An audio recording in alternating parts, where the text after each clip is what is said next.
People think monsters always hide in the dark, but the real monster was the one who loved her more than his own life. The monster was me. My name is Elias, a centuries-old vampire curse with a touch that destroys any human I get close to. For hundreds of years, I lived alone, no love, no warmth, no heartbeat near mine, because if my skin touched a human, even for a second, their soul would begin to fade. And then she appeared. Leah, a girl with eyes brighter than the moon kind, fearless, innocent, a girl who should have run from me the moment she saw my face, but instead, she walked closer. Every night, I watched her from the shadows. Every night, my curse fought against the one thing I could never control, my heart. I warned her. I begged her to stay away. But fate has a cruel way of pushing the doomed souls together. You're about to hear a love story that should have never happened. A love story where one touch can destroy, but one heartbeat can save. This is the story of the vampire who loved a girl his curse was meant to kill. Asterisk. The night was unusually quiet the first time Evelyn Hart saw him. The strange, pale man standing beneath the flickering street lamp, watching her with eyes that didn't look human. The kind of eyes that looked like they had seen centuries and suffered all of them. Evelyn had spent her entire life avoiding danger, avoiding chaos, keeping her world small and safe. But something about that man, something in the loneliness etched across his face, pulled her in like gravity. She didn't know his name. She didn't know his nature. She didn't know that getting close to him would destroy her heart in ways she had never imagined. But fate didn't ask her for permission. And destiny didn't care. It started with a whisper. It ended with a grave. And in between, there was a love that should never have happened. White medium star, full 5,000-word story continues below. No chapters, continuous narrative.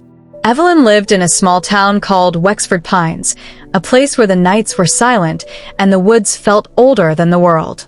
She worked at a late-night bookstore, her only escape from the loneliness of her small apartment. Most nights, she walked home alone without fear until the night she saw him. He was standing across the road, motionless, like he was carved from marble. His hair black as the night behind him, his skin impossibly pale, almost glowing under the yellow streetlight, and his eyes a deep, burning crimson that looked both tragic and deadly. Evelyn's breath caught. But strangely, she wasn't scared. She should have been. He didn't move, didn't blink, just stared, with an expression that looked painfully heartbroken. Evelyn whispered to herself, "Who are you?" As if he heard her, he disappeared in the blink of an eye, vanished into the darkness. She froze. No footsteps. No running. Just gone.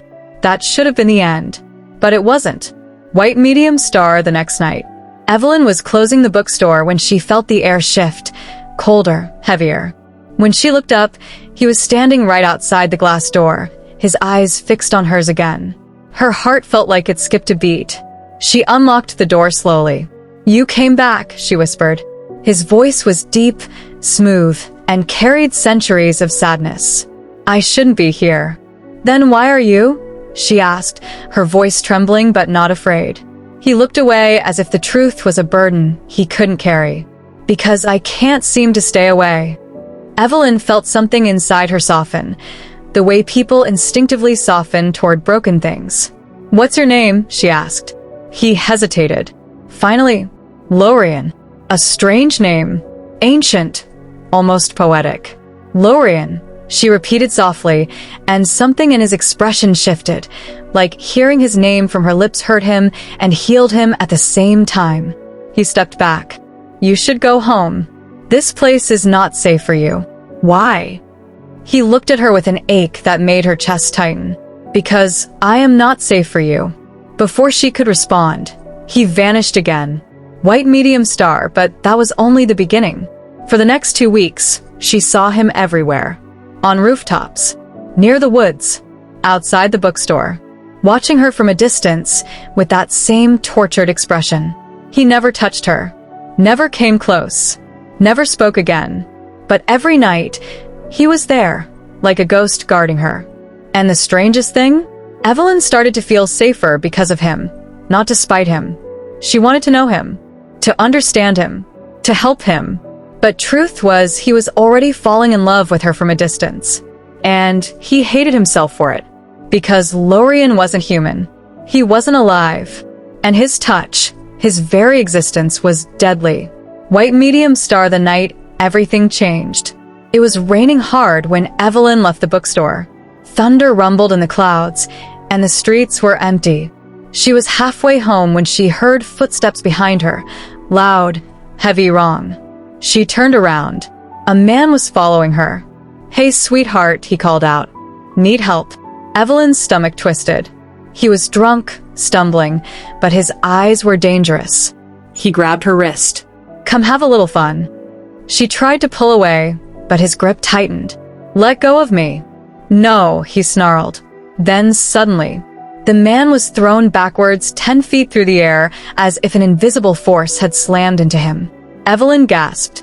Standing just a few steps away, his chest rising and falling with rage, eyes glowing bright red.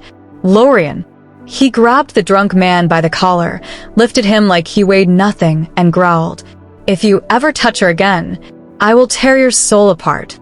The man fainted, dropped like a stone. Lorien turned to Evelyn, panic in his eyes. "I told you, you're not safe around me."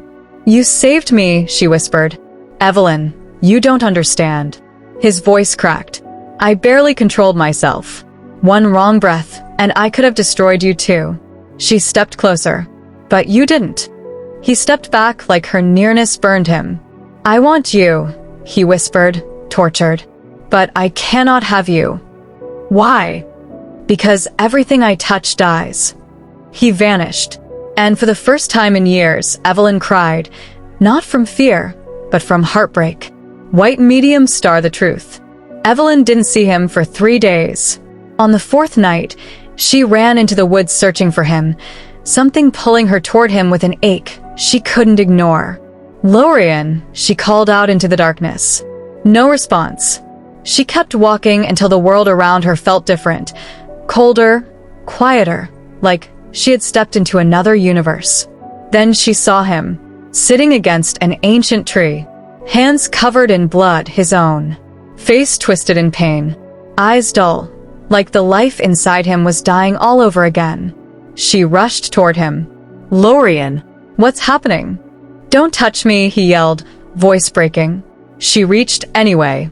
He grabbed her wrist midair, stopping her just inches before her skin touched his. "Evelyn, if you touch me, you will die." Her heartbeat thundered in her ears. "Then tell me what you are." He closed his eyes. "A monster." "No," she whispered firmly. "Tell me the truth." He swallowed hard. "I am a vampire. My touch burns life. My kiss kills. My love destroys." Evelyn stared at him, not scared, but devastated. "How long have you been alone?" she asked softly. 493 years. Her breath caught. "And in all that time, you never let yourself love." "I wasn't allowed to. I was cursed. Every person I love dies from my touch." Evelyn's eyes filled with tears. "But you still watched over me." He looked at her like she was the only thing he had wanted in centuries. "Yes," he whispered, "and that is my greatest sin." White medium star the love they couldn't have. Days turned into nights, nights into weeks. Lorien and Evelyn met in secret, talking, laughing, sharing stories, dreams, fears, always with a safe distance between them. They sat under trees, walked along the river, talked until sunrise. But they never touched, not even once. Their love grew in the silence between them, a love so painful, it felt like a wound. Evelyn wanted him. Lorien wanted her more than he had wanted life itself. But every time her hand reached out, he stepped back. "Evelyn," he whispered, voice trembling, "if I ever touch you, even by mistake, your heart will stop forever." "Then we won't touch," she said softly. "Just stay." And he stayed. For the first time in centuries, he stayed.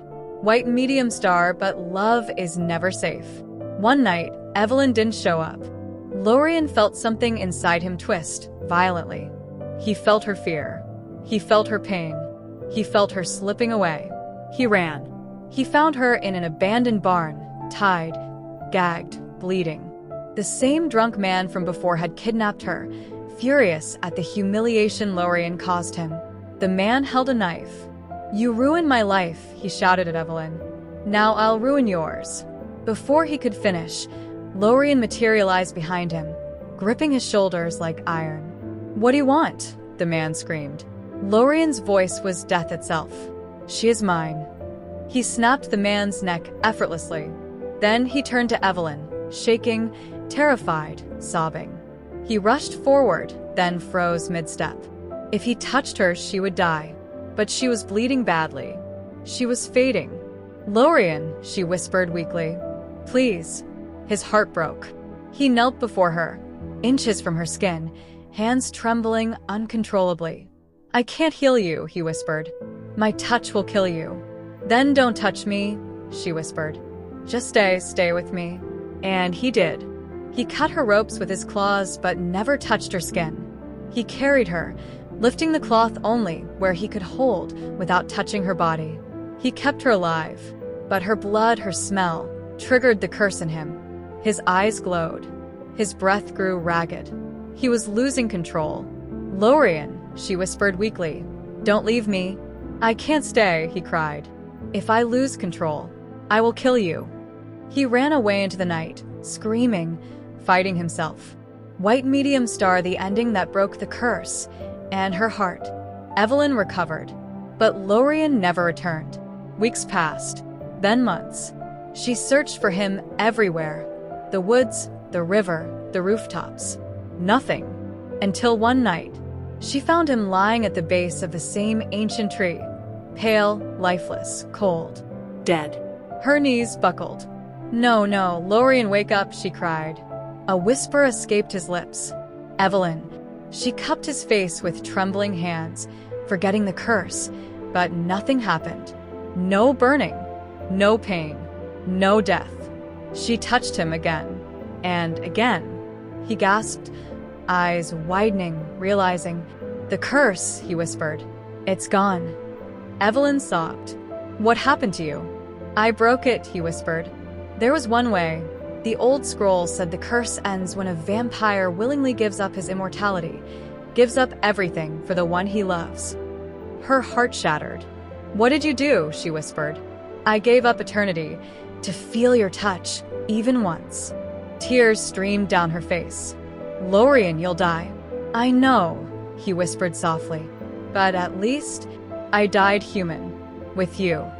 He touched her cheek, his first and last human touch. "Evelyn, my love, live a long life for me." And he took his final breath in her arms. Moral: some people come into our lives to remind us that love isn't always about holding on. Sometimes it's the pain of letting go that protects them the most. Real love doesn't always win, but it always sacrifices. If this story touched your heart, like the video, share with friends, follow and subscribe for more true heartbreak stories at Herberkin Truth.